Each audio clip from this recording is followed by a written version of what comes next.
Cookin Show. I'm your host, Chef Jason Hugay, right here at Steamboat Warehouse in And I'm, Washington. I'm Crystal Landry here from Steamboat as well. Today we have a couple of different things we're going to show y'all how to make today. Very good. I can't wait till the end. These are two of one of my favorites. We're going to do some Prince Edward Island mussels, which I absolutely love if they're prepared right. And we're going to show you how to do it right today. And some Jonah crab, which is similar to a stone crab, and we'll show you how to get started right after the break. Y'all join us back for more What's Cooking.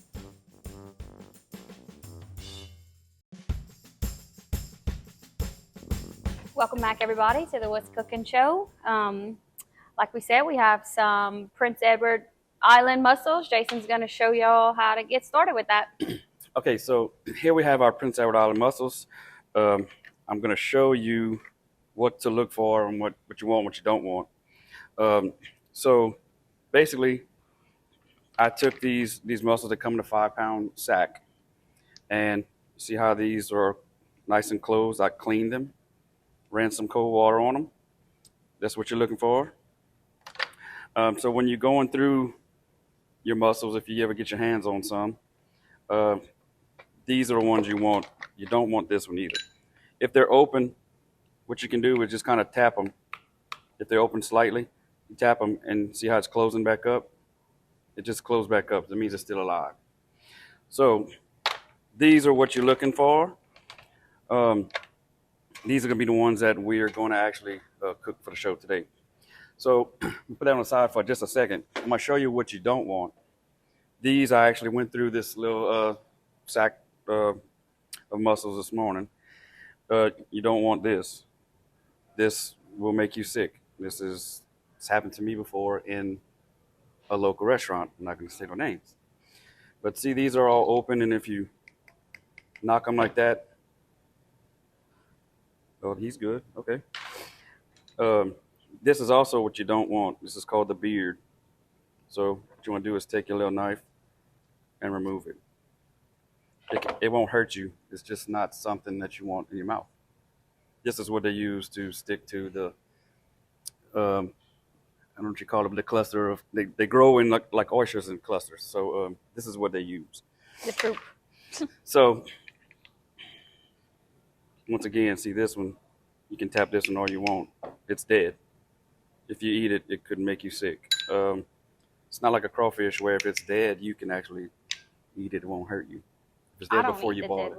But it won't hurt you. But these, I'd suggest not. No. This is nasty.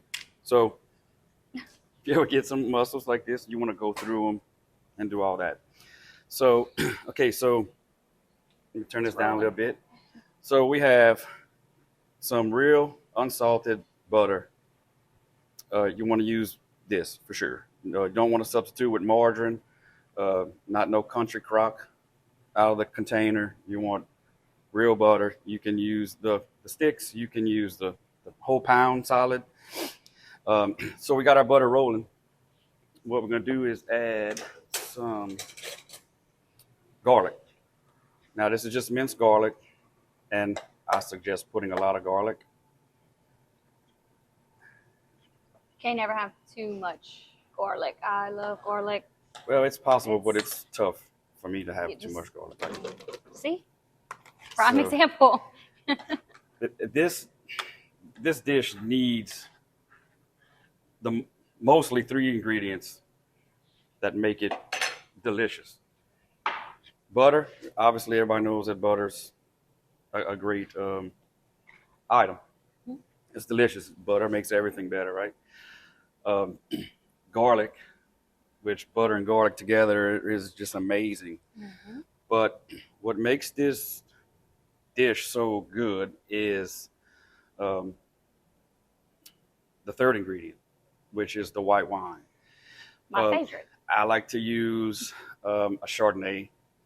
It's not as fruity and sweet. I'm not looking for that. I'm looking for dry Chardonnay white wine, like a heavy wine. So what we do is we let our butter get hot, get it to a simmer. We add our garlic because we want, you don't want the raw garlic taste in your mouth. So you let it roll for a couple of minutes. You're cooking the garlic slightly. Yeah. But you're just getting rid of that raw garlic taste.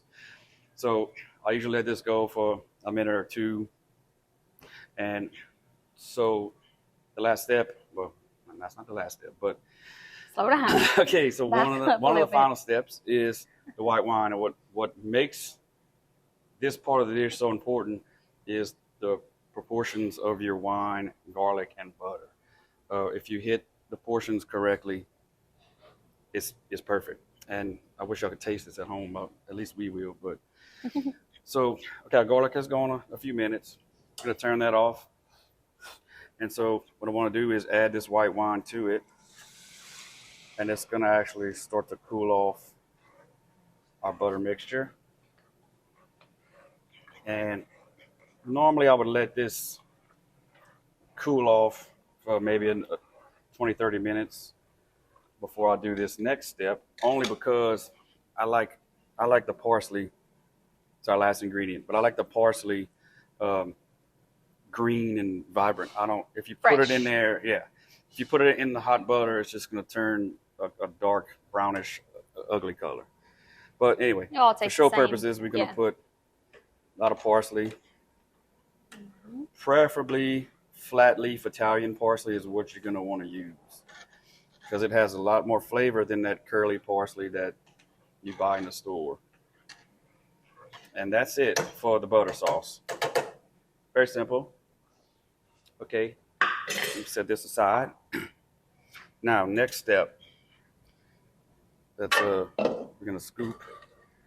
You scoop enough. Make sure you get enough of the garlic and all of that together. Look at that. Hold on, look at this. That is beautiful. Yes. Just leave it just like that. And like I was saying before off camera, I actually love to take jumbo lumps of crab meat and just kind of poach it in there, swirl around real lightly, so that way it doesn't break up your crab meat. And then you just take it out with a slotted spoon and put it on top of a steak that you prepared already. And Now I'm hungry. yeah. I'm always hungry, but you know. All right, so okay, let's let our butter come up to temp a little bit. Starting to simmer already. All right, so we're gonna put in our mussels, and these do not take that long to cook. Like any seafood, you don't want it overcooked. Put a few more in there. We're gonna set that aside. All right, now we're gonna let that steam for a few minutes. I'm gonna take a quick break. When we come back, we'll show you what you're looking for your finished product. Okay, y'all join us back for more What's Cooking.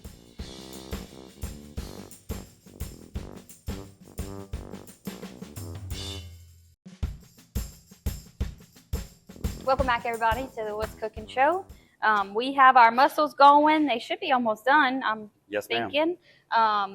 Our butter's going, and Jason's going to tell y'all what he's going to do next. Okay, so this is my favorite part about doing mussels. So, you know, we had this going for maybe, 3-4 minutes after the break.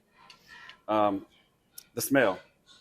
It's too bad y'all can't smell this at home, because just the butter, garlic, and white wine together, this is the same butter we use for our escargot that we have on the menu every day on a full menu. And people just, when they bring an escargot out, people just can smell it. It's makes you ask questions. What's that? Like, can I get some? So I'm gonna take the lid off, get a good little view of that. Okay, here's my tongs. Oh, look at my tongs. All right, so we're gonna take some of those mussels, and what you're looking for really is just see when they open. They open up. You don't want to overcook them because they'll shrink. But that one, that's just a beautiful, beautiful, butter dripping out. It's delicious.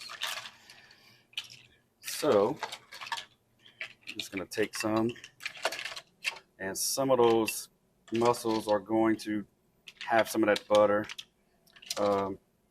But just in case you don't get enough, I always like to take some of that and drizzle it.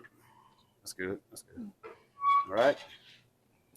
So serve that Yum. with, yeah, I like to put some more parsley on it, and a little Parmesan. Just makes it smell better. And I have this um, French bread that we actually took out of the oven. We lightly toasted it and cut that with my serrated knife. And so when you're done with the mussels, use this to dip into that butter, and it's just delicious. So that's it. That's your final plating. So again, one of my favorite things to eat. The smell, the aroma, the flavors. It's very simple, very basic, but it's amazing. So while we let that sit and let everybody enjoy the view of that, the next thing I want to do is I'm gonna put a little green onions on there too. How about that? Get this out the way. So our next dish is going to be Jonah crabs, which are a very close cousin to stone crab. There are very slight differences in what they look like. Not very much difference. A Jonah crab is going to have both its claws are going to be the very same size. A stone crab, one will be smaller, the other one will be really huge.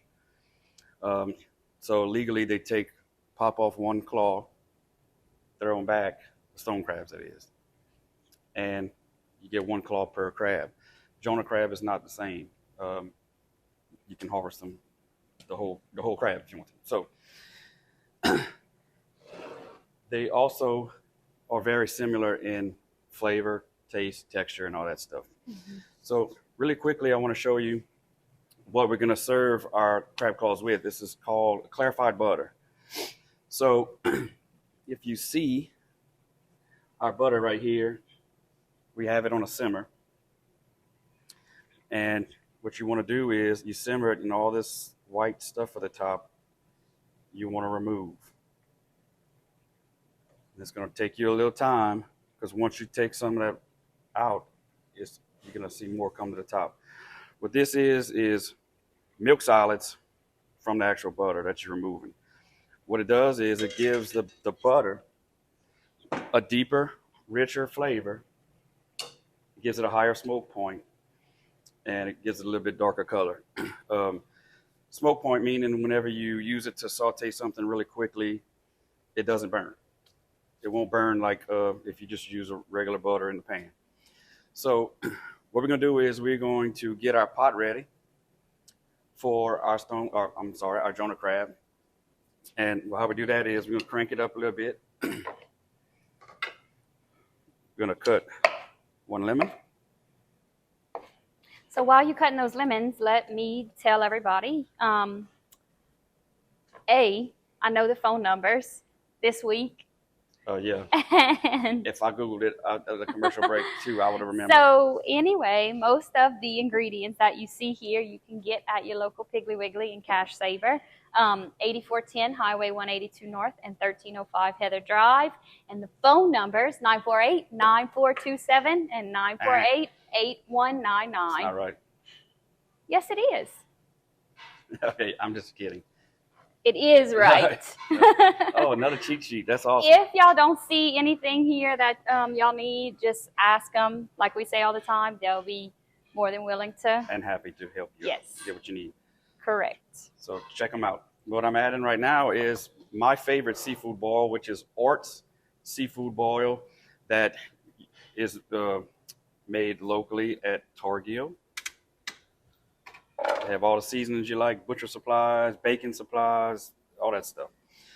So we're going to let this come up to a boil. We're going to take a quick break, and then we're going to show you how to do our crabs. Y'all join us back for more What's Cooking.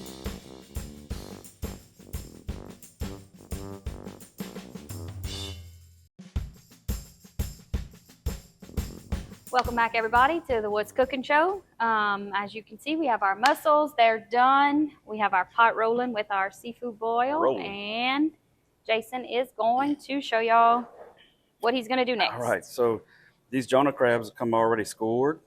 So when you actually cook them, they're easy to pop open. We also have some little lobster claw crackers also that we can use if you need. We're going to drop these in. Again, we have Art Seafood Ball, which is my fave. All right, so I'm going to set a timer, 2 minutes, just to make sure. And it's very simple. It's a lot like boiling, crawfish, I guess, but a lot easier if you ask me. These come frozen. You can boil them any way you like.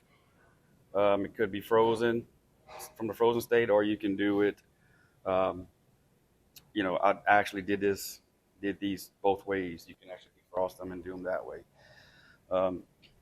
Does it change the texture of the meat or anything? No, obviously, if you do it from the frozen state, the only difference is you're going to have to cook them longer. Right. And preferably like a crawfish boil, you're going to boil for X amount of time, and then you're going to let it sit and soak all that good Art's seafood ball. Yeah. I've tried them all. I mean, they're all good. Don't get me wrong. If you like your swamp dust or Zatarans or Louisiana, use what you prefer. But this is just the one I prefer. You can buy them in your local stores also. Oh, you tested me? Speaking of. Yeah, you can buy any seafood boil basically at your local Piggly Wiggly and Cash Saver. All the rest of these ingredients as well. 8410 Highway 182 North and 1305 Heather Drive. 948-9427 and 948-8199. There you go. Go by and see them. And like we said, if you don't see anything, just ask them. They're happy to help. Probably going to find mussels anywhere at any store that you find them are going to be frozen in the frozen seafood section or whatever. And these crab claws, it would be very hard to find. I believe you can also find those in the same area. Got a little rolling ball here. Mm-hmm. Our little stove, sometimes it struggles, but it's the little stove that could. He's keep on rolling. I want to know how old this stove is, though. How old it is? Yeah, I've been doing this show 14, 15, 16 years, and they had it before that. So this stove is probably in the Delta media, I'd say at least close to 20 years, maybe more. So the stove itself? Yes. But Mr. Dwayne. This is the second set we've had over the years. Built this, correct? Correct. Yeah. Wayne Lemon, my maintenance man, one of my best friends. Yep. Okay. MacGyver. So, okay, we're going to shut this off. Oh, this one, Jason. Okay, I'm going to shut it off. So at home, I'd probably let this go. Okay, all right. For that long? If I was doing this at the restaurant on a menu or, at the house, I would probably let it sit a little bit longer. We're going to let it sit for a couple of minutes just to let it soak in. And then we're going to serve it, and we're going to taste it today on the show. So I'm all about that. Let's do this. I brought you your own utensil. Oh, thank God. Yeah. So if you want to kind of come over here a little bit, I want you to taste it. Look, let's get that little mussel out of there. There you go. Mm-hmm. The only bad thing is you can eat about 100 of these. Mm-hmm. Yep, I'm spilling everywhere. All right, you're going to have to sweep that up. Just like that. I can't get them out of there. Oh, yeah. Delicious. I mean, I've had these before, but if you like our escargot, you're going to love this. There's no reason you won't like this, honestly. It has just a really nice, like, sweet, shellfishy flavor. Delicious. Mm-hmm. Here, let me throw this. All right, we're going to put that down so that way cameraman can taste some before he's done. All right. All right, I can't let it sit much longer. I want to try this. You hungry? I'm always hungry for crab claws.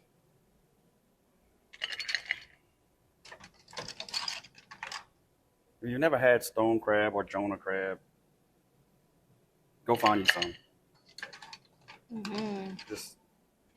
They're just delicious. Just make sure we get them all out. I want them all. Yeah, don't leave overcooked. any. Oh, All right. all right. So, what we'll do here, a little more lemon on there, just for a little garnish. And there you have it. Very simple, very delish. I'm gonna let it sit for just a second, and because it's hot, and I'm gonna show you how you pop that crab out. Yeah. You got some crab claws. You want some crab claws, or you're not gonna mess with it right now, or what? Well, let's just put them right here just in case. Yeah. Sounds good. Because they steaming hot. I'm not like y'all They in are the steaming hot. kitchen I got reaching in the gloves on. fryer and. I got gloves on just to make it okay.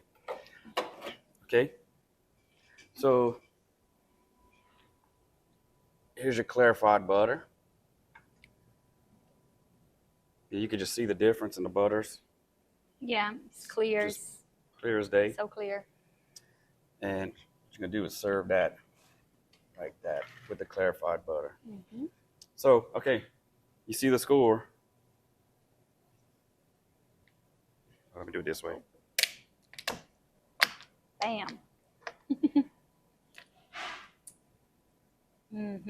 So, Oh. God. All right. Okay, don't do that at home. But Don't look, try this at home. No. The lobster crackers always come in clutch, though. Let's get that out there. Yum. All right. Delicious. Let me try that again. It didn't work. Now, There you go. you want some more? More was cooking. Yeah.